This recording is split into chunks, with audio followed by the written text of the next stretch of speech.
So if you are a Jamaican living outside of Jamaica and you've been there for some 20, 30 years, but you've never had a Jamaican passport, this video is for you. In England, Canada, UK, and it could be many other countries who have never had a Jamaican passport for whatever reason.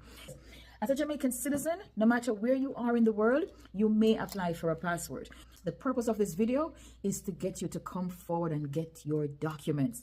There is absolutely no reason for you to be living overseas and not have a passport. And I mean persons who don't have a Jamaican passport, who don't have any other passport, which means you don't have the best piece of government issued ID.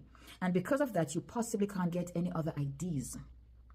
Let us help you get your Jamaican passport for starters. The Jamaican government will give you your Jamaican passport. If you're waiting for a sign to apply for your Jamaican passport and get your life together, this is that sign. I am Gail of 876 Documents.